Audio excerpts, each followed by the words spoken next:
Hello and welcome to this Ranger4 webcast. Today we will be talking about continuous delivery in the real world. Today's webcast is brought to you by myself, Paul Hancock, DevOps Sales Leader at Ranger4, and David Silverstone, Founder and Delivery and Solutions Director for LeftShift IT. The webcast will be 45 minutes to 1 hour and will cover real-world examples of how LeftShift and Ranger4 customers are mitigating project delays. Secondly, how you can maintain your go-live schedule.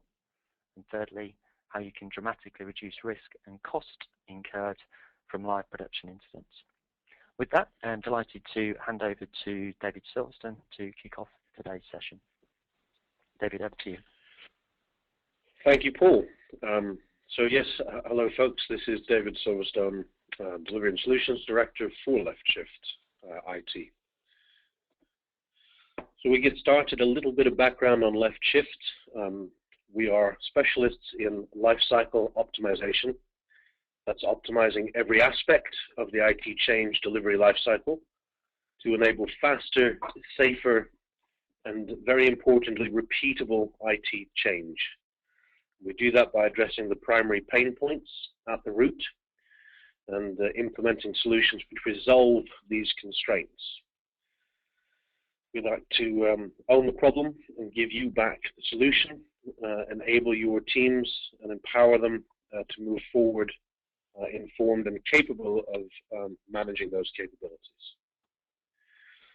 Specifically, we're specialists in service virtualization, automated integration testing, coverage calculation, working at the optimal coverage, test everything that matters in the smallest number of tests, test data management, DevOps and environment management, agile integration on the macro scale in large integrated environments, and delivery management, getting it done, getting your change programs over the line more quickly to higher quality and in a way that's repeatable. So we are also Green Hat experts. Green Hat is a suite of tools that was acquired by IBM about 2 years ago, and it covers service virtualization, which is now RTVS, Rational Test Virtualization Suite server, automated integration testing, which is now RIT, Rational Integration Tester, and also performance testing and performance test enablement. And we've been working with the Green Hat solution. The reason I'm still referring to it as Green Hat is because it's going to be easier for this session to refer to it as one capability, which incorporates all of those functions. We've been working with Green Hat for about 6 years. We are recognized industry leaders in service virtualization and automated agile integration testing. To date, we have a 100% successful track record for the implementation of Green Hat using our Adept Framework. And our Adept Framework was designed to simplify and accelerate the adoption, enterprise-level adoption of service virtualization and automated integration testing. All of our implementations to date are also still in use, some of them up to 5 years later. And that is, realized through the experience we've gained over 6 years in knowing how to make it repeatable and ensure it's successful. So, service virtualization as a discipline is nearing the top of the curve in terms of industry awareness, in that almost everybody is aware of its existence, and there is a rising tide, if you like, of sector leaders who have implemented successfully. Those who have done so are seeing a reduction in overheads in environments and test data management by up to 50%. Also seeing acceleration in overall testing for change programs by up to 50%. And acceleration of the delivery of IT change itself, again by up to 50%. So this is not an incremental 2 or 3% efficiency. Done correctly, the changes can be transformational. So we're going to have a look at a couple of examples of customers who have implemented this type of capability and the use cases that they implemented it to address. Before we do that, just a broader look at why organizations are adopting service virtualization. First category is removing or minimizing dependencies on back-end systems, on external providers, also internal providers, so allowing teams to work standalone with autonomy in their own environments, and obviously on data, one of the more complex dependencies. Also reducing cost overheads for environments, for data setup, and for infrastructure. To left shift and accelerate testing, defect identification and resolution, and overall delivery of change. And also to move Agile beyond the development space, so making Agile real for integration, making it real for the phases beyond build. And the business drivers is more change more often, doing more with less. Faster time to market and actually achieving that consistently with a higher quality, lower risk and lower total cost of change, and leaving behind a repeatable, sustainable change delivery capability. So let's just cover briefly what we mean by service virtualization. So service virtualization can most easily be thought of as accurate simulation. The difference is now with Green Hat and the Adept Framework, the simulation is exact. It's simple to set up and it's code-free. So if we look at the sample architecture below, where we have front-end channels on the left, the middleware in the middle, as you'd expect, and the back-end data layer on the right. And these components are all interacting real-time. Green Hat can effectively stand in for any component in that architecture and provide either the correct input if it's initiating component, or the correct response required to enable each test objective. So if one of those components is unavailable, Green Hat can replace that component and allow testing to continue in a way that is accurate and still fully representative. Now there's effectively two modes that Green Hat will be effecting in that context. It can either act as a driver or as a responder. So the first example we're looking at here, Green Hat is acting as a responder. In other words, it's standing in for the receiving system and providing the required response to the initiating system. So on the left, the initiating system users are logging in as they would normally to a mobile platform or a web portal, initiating transactions, which means the front-end platform will send a service request, which would normally go to middleware, but now Green Hat is standing in, will catch that request instead, and it will send back exactly the same response as would normally come from the middleware. So the front-end teams who are doing the testing will see no difference between testing against the actual middleware and testing against the virtual middleware using Green Hat. Now this is very helpful to enable standalone testing of the front-end platforms, also to enable automation of the GUI in a standalone platform where you don't have to dedicate an integrated environment for that activity. So it introduces a lot of efficiencies. Now if we look at the other side of the equation, Green Hat can also act as a driver. So it can also initiate testing interactions. So in this instance, in the illustration, Green Hat is standing in for the front-end platforms. And instead of the front-end platforms, it is sending the requests, service requests into the middleware, which carries on to the back-end system and then brings the response back. Now in this mode, Green Hat also provides a substantial additional functionality, which greatly increases efficiency for integration testing. As well as initiating the interaction by standing in for the front-end platform, we can also use Green Hat to do all of the checks that we might normally do manually. So point number one, it's sending in the message. And everywhere you see a number 2, Green Hat is conducting an under-the-hood check. So, for example, in the middleware, it might be doing a grep on the audit or the error logs. It might be doing a query. In the back-end systems, the data holding systems, we can also do an embedded check that confirms that the data has landed correctly in the right state, in the right database, in the right field, etc. So we're not depending just on the confirmation message that comes back. We're also checking in each component that the right things are happening. And the final step 3, Green Hat is also validating the response.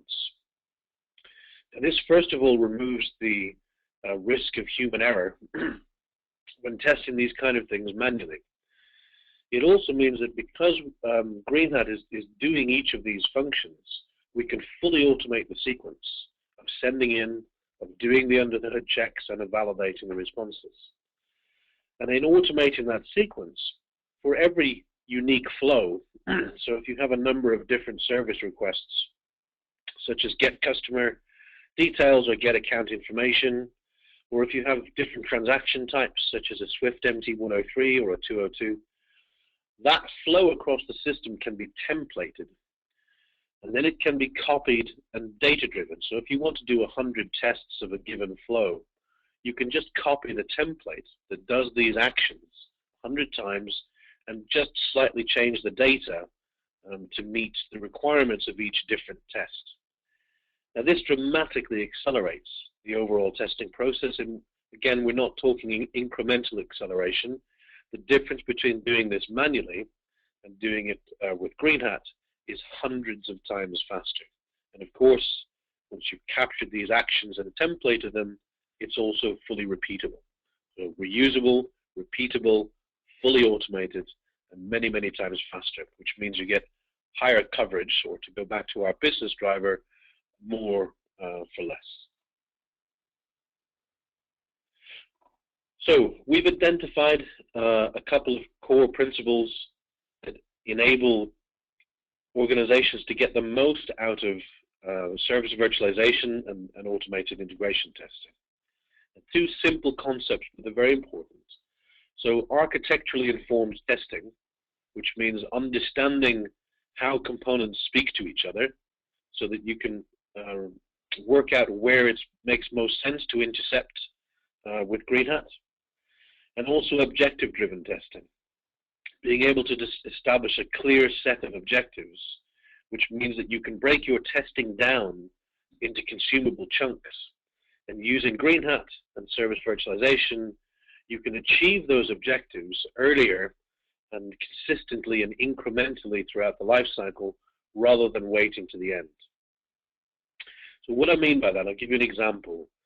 If my objective is to test the GUI, the look and feel of the GUI, the job of the GUI, so this is what I mean by architecturally informed testing, the GUI's job is to allow you to enter data, to allow you to step through screens, to render data, to show you the data that comes back from the back-end systems and through the middleware.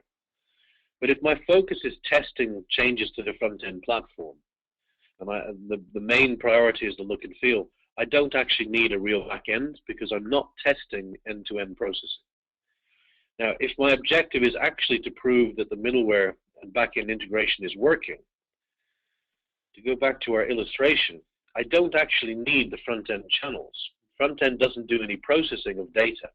It just makes it available to the middleware and back-end, which routes the data. It may transform the data and then process the data, but the front-end doesn't do any processing. Now, it means I can achieve my objective of proving middleware and back-end integration, but I can achieve it much faster in a way that's repeatable, and I can identify my defects much earlier in the life cycle. There are other examples on that page, but we're going to move on in the interest of time. So the important question I'm sure folks are asking is, how does this actually work?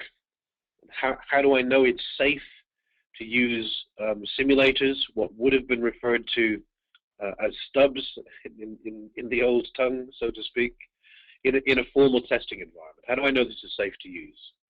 So there's 2 primary factors. First of all, Green Hat is capable of reading a schema. And what I mean by a schema is It's an artifact that describes the interaction between two components and tells you what is and isn't allowed in that interaction. So Green Hat can read that schema and automatically produce a vanilla version of the input message and of the response message. And that allows it to stand in for either the sending system or the responding system and ensure that what it sends is structurally and syntactically correct, so the format is right. Added to that, the only additional factor is data. Green Hat can also look at a sample input or response message and put that data into the correct structure that it's formatted. So you can model a virtual service, or you can model an input message very quickly and easily in Green Hat and then data drive it. It also allows you to do record and playback. So I'm going to go to the illustration for that point. In order to enable record and playback, we configure the front-end application to route through the Green Hat proxy in order to hit the actual component. So if it's front-end to middleware, I'm going to tell my front-end, on your way to the middleware, please go through the Green Hat proxy. So you can see in the illustration below, we've got front-end hitting Green Hat proxy and then actual component. Now in that mode, I can record the inputs from the front-end and the responses from the middleware while the traffic is going through the proxy. Now once it's been recorded, this allows me to play it back with the change with the interaction now pointing to Green Hat, and I'm afraid whoever's updated my slide has forgotten to point it to the one below. So in this example, now that I've recorded the traffic, instead of pointing to the actual components, the blue arrows on the right should be pointing to the virtual components on the bottom right. So it's a very simple switch once you've recorded the traffic to route to the virtual component instead of the actual component. And when you want to switch back, again, it's one setting in the control panel, the RTCP, Green Hat's control panel, to change it back. So using record and playback and schema consumption, we know that Green Hat is accurately replicating what the actual system would be doing when it's standing in for that system. And that allows us to trust that when we use this in formal environments, we are achieving the same representative results as we would in the using the actual components. So we're going to take a look at a couple of examples. And this first example is one for a major health insurance provider in the States. And they have their objective was to be able to test the front-end platforms in isolation. And the reason for that is they have 6 or 7 front-end platforms: mobile, web portal, desktop, IVR, etc. And they have a team of 20 or 30 developers per front-end platform. They also have a team of 20 or 30 developers for their middleware platform. The challenge is the middleware platform has to keep pace with 6 or 7 different front-end platforms which are being updated regularly. What that means, of course, is that more often than not, the middleware is not ready once the front-end changes have been completed. So their objective was to be able to virtualize the middleware platform so that they could test the front-end changes as soon as they were ready. Now, this is an example where you have 2 options, 2 methods, 2 primary methods for service virtualization: record and playback, as we mentioned, and schema derived, so building a model based on schemas. And in this example, the record and playback function would not work because the middleware services are being updated, so we can't record them because they have not yet been built.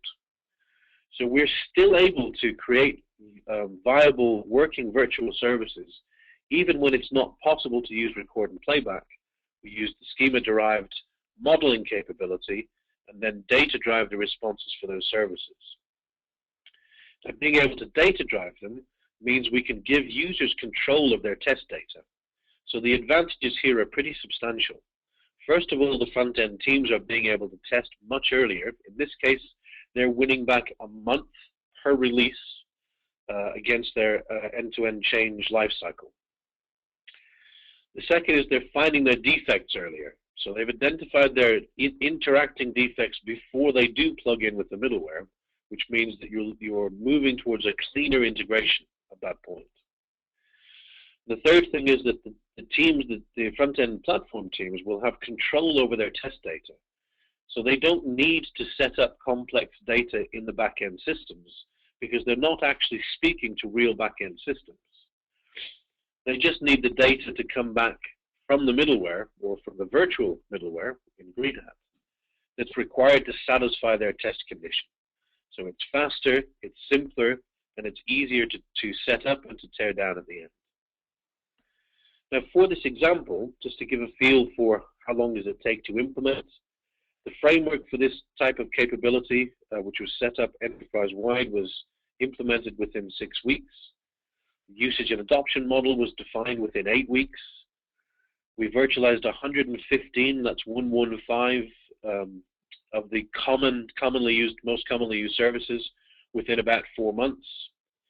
We also provided a virtual environment for their customer demonstrations. So when they go out onto customer sites and want to demonstrate the website for the health insurer, the challenge, of course, there is being dependent on the data being correct in the back-end system, in the real environment, and the environment being available.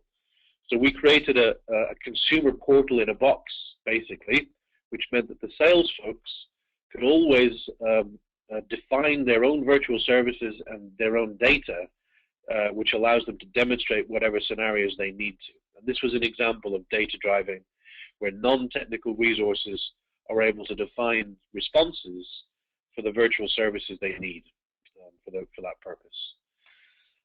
To provide a comparison, a senior IT director we were working with for this organization mentioned that it took 18 months to virtualize services for that use case using another product, CA Lisa, whereas LeftShift using Green Hat, we're able to virtualize 115 services in less than 4 months. So doing it right and choosing the right tool does make a difference and obviously accelerates adoption. The next example we look at is from a mortgages replacement platform.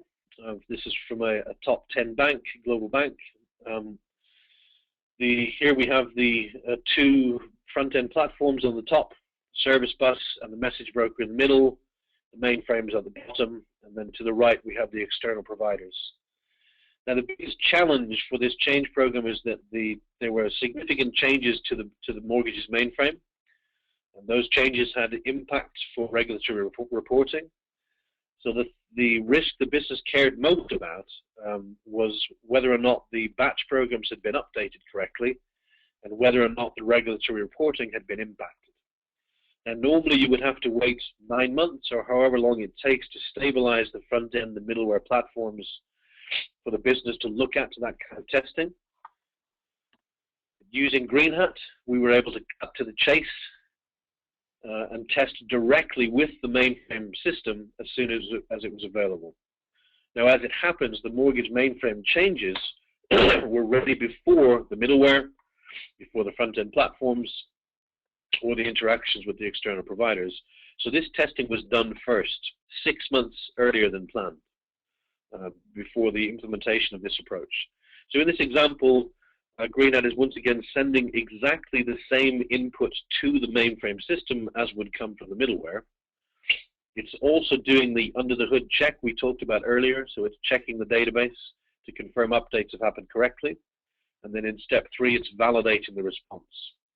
And as we mentioned previously, this sequence of events can be captured as a template, which you can then clone and data drive for all variations of that request or that process. If we look at another example, the very next problem is that there were predefined windows, limited windows of availability for testing with the external providers. Now, the new integration was with the message broker. That was the new component for the bank. And so we explained our approach and demonstrated it to the external providers, and they agreed that since the integration was with Message Broker, if we could provide exactly the same inputs through Message Broker, that we could complete the first stage of integration testing. So we used Green Hat to drive the inputs through Message Broker out to the external providers and validate the responses in step 3, also the under-the-hood checks on the Message Broker itself. And this allows us to identify 90% of the integration defects between the internal banking system and the external providers. So once again, mitigating what would have been a 3-month slip in order to wait for the next window, find the defects later, and in a later, more complex phase of integration. As you probably have anticipated, the next problem was that the window was closed, of course. So once the ESB was ready, so we were able to do the sub-GUI integration testing, of course the external provider systems no longer were available. So now we're using Green Hat for 2 purposes, or for both of the primary modes we talked about at the start. So top left there, Green Hat is initiating all of the inputs instead of the GUI, which has a lot of benefits, one of them being that it means we can do things sub-second instead of waiting minutes for testers to move through actions on a GUI. And on the right, it's also standing in for the external providers. So there it's acting as a responder, and then the top left it's acting as a driver. Now this enables us to do rapid automated integration testing of the middleware, Message Broker, and the backend systems, and flush out all of the integration defects before the front-end platforms had even been completely built. And in the final step here, we're doing accelerated integration testing, including the external providers in the second phase of integration. And again, that allowed us to gain significant time back against the schedule. Now, for anyone who was worried about the GUI, we weren't ignoring it. These were custom-built platforms, rebuilt from scratch, which meant it took about 9 months to build and stabilize. So rather than tie up an end-to-end testing environment, that testing was done in a standalone environment with Green Hat virtualizing the middleware and backend systems so that we could test the front end in isolation and continue that process until it was stable. And of course, at the end, we plugged everything in together and ran the final stage of testing. Now, originally, the plan for end-to-end integration was about 6 months.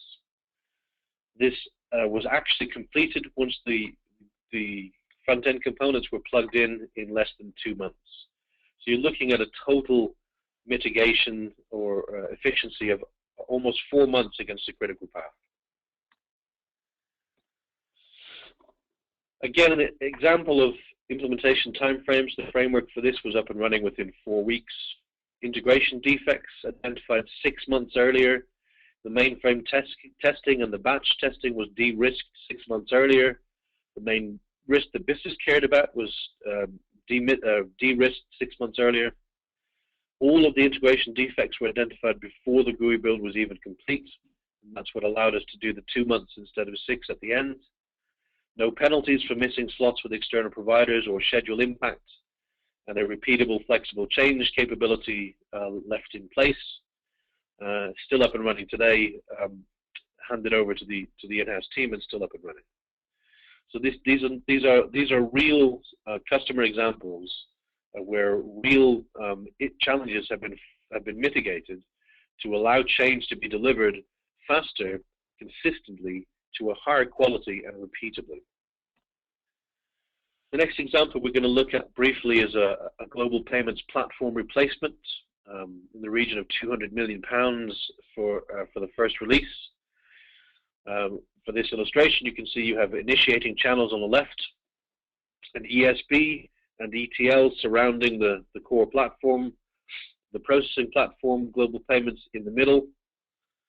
Top middle, you have real-time interactions with fraud, with funds control, with FX, and with accounting systems. And then on the right, you have the downstream systems for reconciliation, for Vostra Nostra reporting, and the outbound Swift gateway. The main challenge here is that the third-party off-the-shelf product, GPP, Global Payments Processing Platform, was available before any of the internal changes had been completed. And so they were looking at a 3-month delay to even get started on testing. Now that didn't make any sense, so we created a virtual wrapper around the core platform with Green Hat. Excuse me. So on the left, we use Green Hat to initiate all of the interactions by standing in for the internal channels and the external. On the top middle, we use Green Hat to stand in for, so it's acting as a responder now, the real-time interactions with fraud, with funds control, and with FX. And on the right, we're using Green Hat to validate the outputs. Now this allowed us to fully automate the testing of the core platform, since we controlled all of the inputs, the interactions, and the outputs, and left in place a capability that for every update to the core platform, we could hit a button and automatically test the changes for that release. And this is also where we introduced for this customer the concept of agile integration, which was also realized on the mortgages platform. The very next component that was available was the middleware. So we tested the middleware and core platform integration by moving Green Hat out a layer. So once again on the left, it is initiating the payments, standing in for internal channels and also for Swift for external inputs. This is just a slightly different format. So the formats are modeled again in Green Hat, and then you can template and data drive them. Top middle, it's standing in again for the real-time interactions. And on the right, it's also validating the outputs through that final layer. And in the final state, all of the internal channels and downstream systems were available. The external channels were not, so we continued automating with Green Hat, virtualizing with Green Hat, and automating that testing. And if we look at some of the overall benefits, this capability was once again set up within about 6 weeks.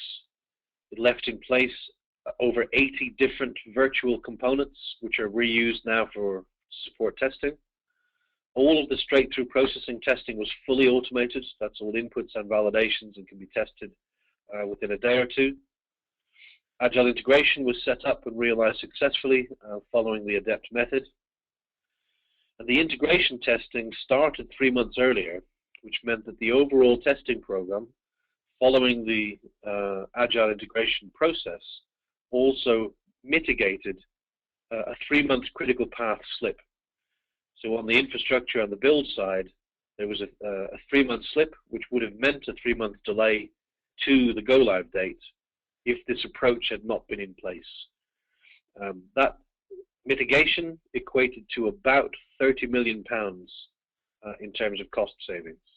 So again, we're not talking about minor incremental benefits, we're talking about transformational efficiencies for the overall delivery of change.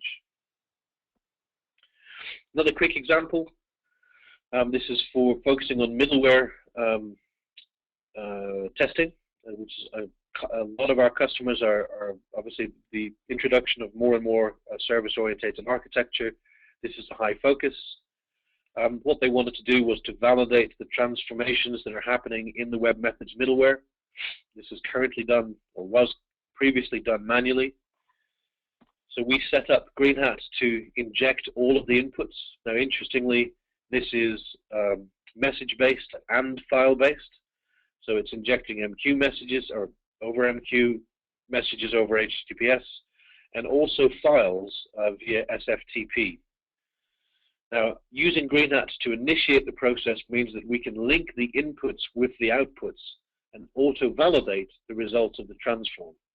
So on the right-hand side, we also have Green Hat virtualizing SAP and validating the inputs, the outputs from the web methods transformations that would normally be sent to SAP. And this allows us to fully validate that the middleware is doing exactly what it's intended to do before it's plugged into the systems that it interacts with. So again, this is leading more to the concept of clean integration. Now this capability, the team were fully plugged in from the start. They had a serious pain point they wanted resolved, so we got all the information we needed. Everything was up and running within 7 days. That whole model had been set up and ready to use. We also were able to auto-calculate the coverage, what was the optimal coverage for that testing. Based on the optimal coverage, we auto-generated the input data to support that testing, and also auto-generated executable tests. Now, a lot of the statistics that we share following these transformational efficiencies, we do sometimes get the response of, that can't be right, that's too good to be true. So we stopped collecting the statistics ourselves. These stats are now provided by the customers. So this was for a global leading beverage retailer, and we asked them, can you please provide the before and after figures? So they did. That testing that we've looked at for a given release took 20 days to do manually before we introduced the Adept method with Green Hat, and it now takes 1 day. And the same pattern is there for all of the other activities. So executing tests, validating the outputs, identifying the root cause, and resolving the defects, retesting each defect, and reloading and retesting per release. So again, this is not incremental, this is transformational efficiencies introduced to the change management lifecycle. So to summarize the benefits, this capability allows teams to work effectively in isolation, but to consistent standards. It minimizes dependencies, so it gives teams more autonomy. Internal dependencies, external environments, and data. It leads to better, earlier, more comprehensive component testing, which is often a gap in the change delivery lifecycle. It leads to quicker, cleaner, more frequent releases, faster, cleaner, and agile integration, reduced overheads for environments and for data management.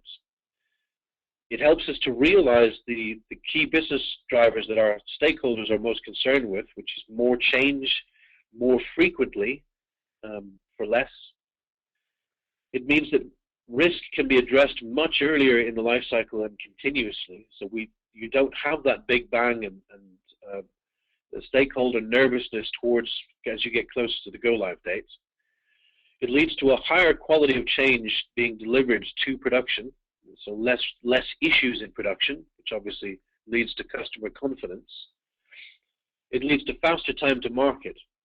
And if you take all of this together, it leads to a more competitive business. And don't make that remark flippantly. What we've been able to demonstrate is that customers, organizations who adopt these type of capabilities to make their change delivery more effective, they actually become more competitive as a business because they're getting faster time to market, especially with things like mobile technologies. They're getting ahead of their competitors. So it's no longer just a cost that underpins the business. IT is now actually a benefit that helps to increase the efficiency of the business, including how change is delivered. So we have had when I gave this presentation previously, the first question I was asked for the floor is, it all makes sense, but what do I have to do? How do I make it real for me, for my organization? What are the factors that are critical to success? So I guess the first and possibly the most important one is you have to understand this is an investment. And I don't say that because it costs a lot. What I mean is that this is an investment that continues paying back. So you have to treat it like an investment. And if you were to ask the question of whether or not it makes sense to spend money on this type of efficiency, ask yourself the question, how much is a 50% increase in efficiency actually worth? I'll leave that question out there. The second thing is commit.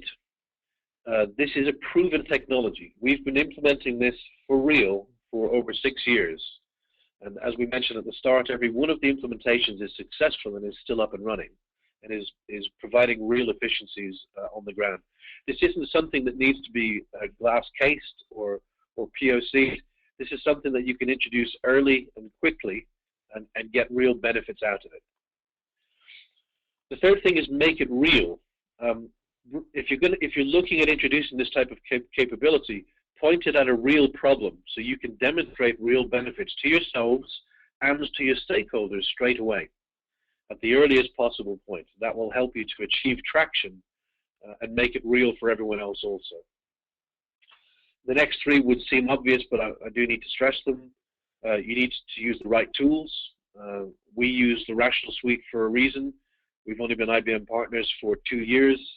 We chose Green Hat many years before that, and we do a market analysis every year to identify should we be looking at different capabilities as our preferred option.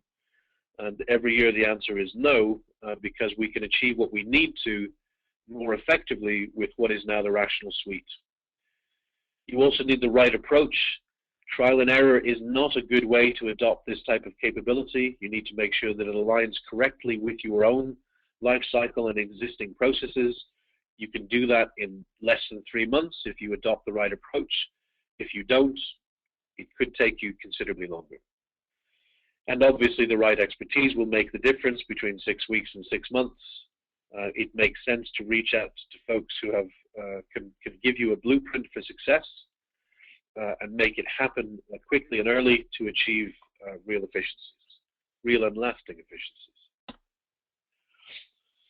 So the final point I want to touch on, I mentioned at the start, LeftShift's Adept Framework, which is a refinement of everything required to optimally set up service virtualization and automated integration testing.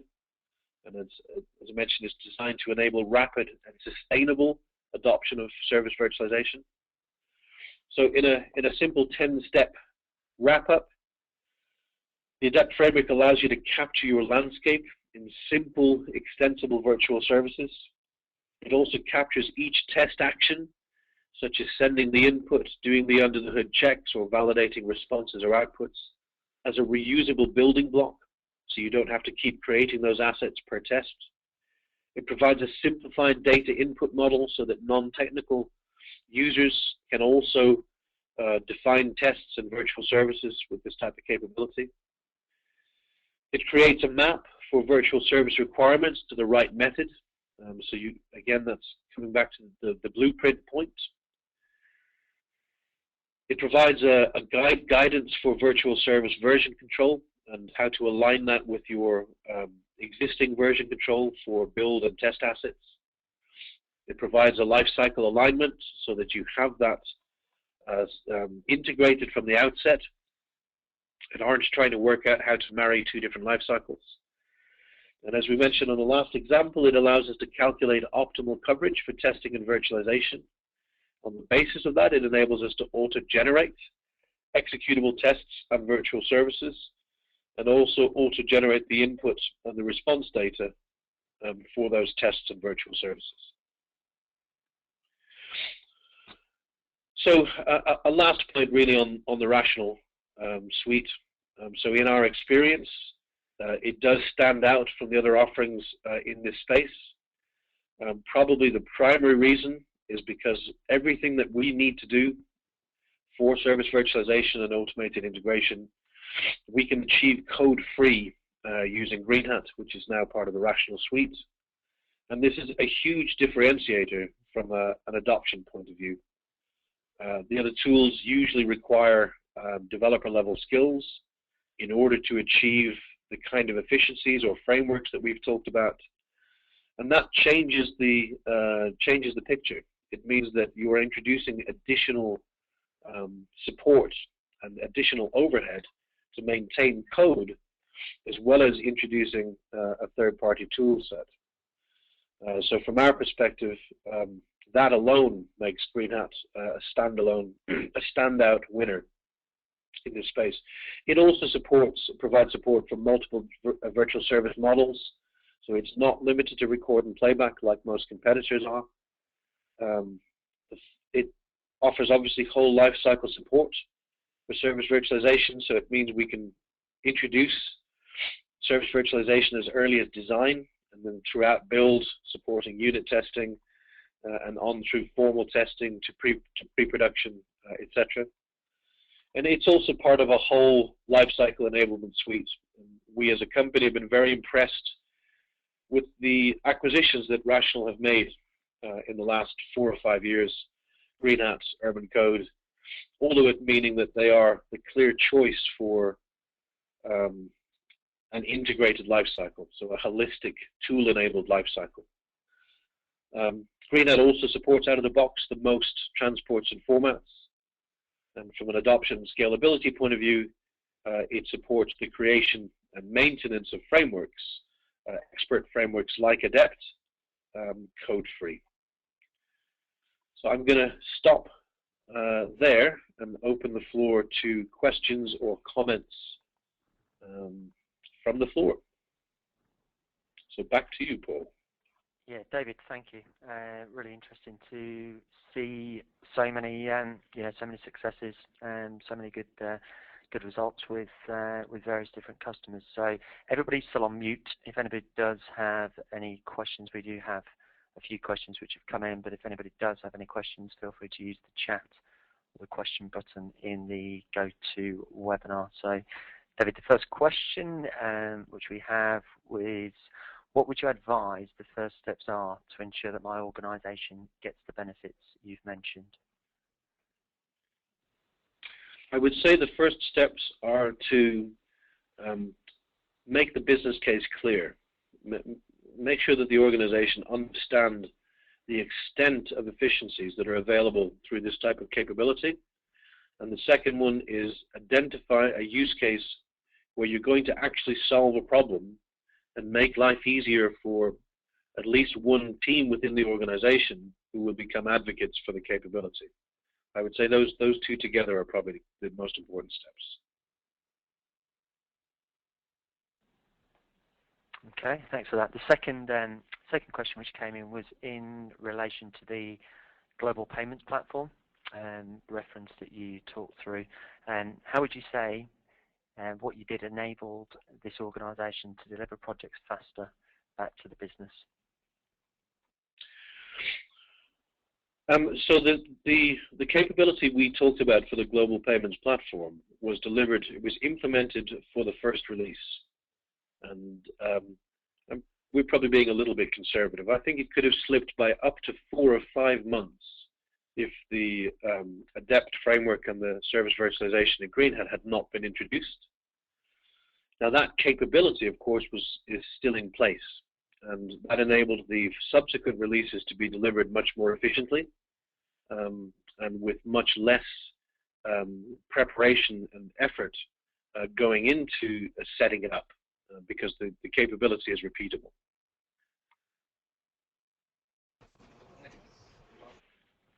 Okay, thanks for that, David. And the final question that we've had, based on your previous experience, what are the keys to successful implementation, take-up, and adoption of a solution like Green Hat? Good question. So the keys to successful implementation are, we covered in the presentation, and I'm just going to repeat them, is identifying the right use case, making sure that you can demonstrate early and quickly the benefits of this type of capability so that you can get traction and buy-in from the senior stakeholders, bringing in the right expertise to enable you to do this successfully and quickly. I would go as far as to say it will cost you less to invest in the right inputs and the right expertise to get it up and running quickly than to do it on your own and take a trial and error approach. And that's what we've seen again and again across the industry. And make sure that the internal investment is also made so that there are folks who are assigned to and dedicated to driving and taking forward this capability. It's not the kind of thing that you can sit on the side and dabble you need to embed it within your teams. And of course, Ranger4 and LeftShift can help you do that. Brilliant. Thank you, David. So I think that's all we have on the questions. If anybody just wants to watch this session again, it will be made available on the Ranger4 website. Or if you did want to pass it on to any of your colleagues, please feel free to do so. With that, I think we'll close off this webcast. Thanks again for joining. Thanks, David. Thank you, Paul. Thank you, folks.